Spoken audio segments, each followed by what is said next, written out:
At the NCAA indoor meet, some of the best track and field athletes in the entire world compete to prove their dominance. In the sprints, that's exactly what happened when Brianna Liston of LSU won the 60-meter dash after coming into the meet as the national leader. And Jamelia Ford did what I fully expected she would by winning the 200-meter dash in a race that was never really that close. In her case, she's really not racing anyone in a college uniform anymore because the clock tells us that they can't keep up with her, which means her outdoor season will likely only come down to two meets. One is the NCAAs, where she's supposed to win the 200 again, and the other is the Olympic trials, where she just might steal a spot on Team USA from one of the pros. But the jumping events are also dominated by women who prove to be head and shoulders above everybody else. That's why at the 2023 indoor meet, Jasmine Moore of Florida swept the long jump and the triple jump for the second time in a row, and she broke the collegiate record in the long jump along the way.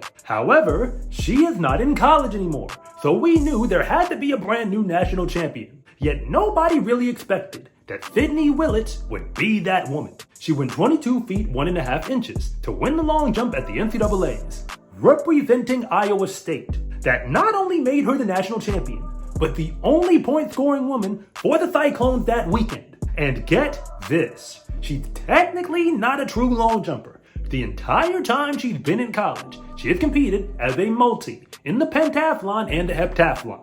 The truth is that Sydney Willits was never really supposed to be this good in the jumps. If she was, they wouldn't have been asking her to split her attention on a bunch of other events. But now that she is the reigning national champion, she will not be taking anybody by surprise anymore. And this is why. And if anything that I say actually connects with you, it is always greatly appreciated if you would please like and subscribe. But if I don't, just let me know in the comment section because I try to read them all.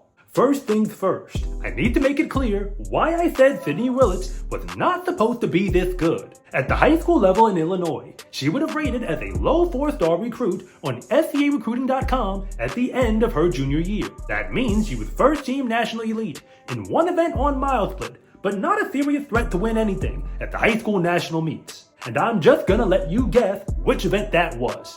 But as a senior, she blasted off, literally jumping brand new PRs in the long jump and the triple jump to become a high 4-star recruit. And those performances were good enough to get her recruited to Iowa State in the Big 12. And I have to point out that the Cyclones are pretty good, but they also have the unfortunate circumstance of competing in that conference. It's the second best conference in all of D1 for women, and I've got the receipts to prove it, which also explains why Iowa State looked for any pathway to score points with Sydney, even if they had to transition her to a multi-event athlete to do it. And since her freshman year in 2022, she has competed as a multi. Back then, she scored 1 point outdoors for the Big 12 in the heptathlon, and no points at all in the open long jump. But that jump was still good enough to get her into the NCAA West Regional meet, because like I said, the Big 12 is legit. But as a sophomore, she came back to the Big 12 indoor meet, and shockingly, won the open long jump. It's the only conference meet from then until now where she didn't compete in a multi-event. And it was also the first real warning shot of what she's truly capable of. But in 2023 outdoors, she was 4th in the Big 12 in the heptathlon and 7th in the long jump. But she shocked the world again by sneaking into the NCAA championship in the long jump, where she would lose to Jasmine Moore and a whole bunch of other talented women. Of course, nobody really noticed because she didn't make the final. But all that really matters is that she was there and apparently taking notes. So when she came back this season, all the best jumpers in the nation knew that she was better than advertised, but nobody could have seen this coming. She prepared for the pentathlon at the Big 12 indoor meet and only finished 5th in the open long jump for the conference. To keep it a buck with you,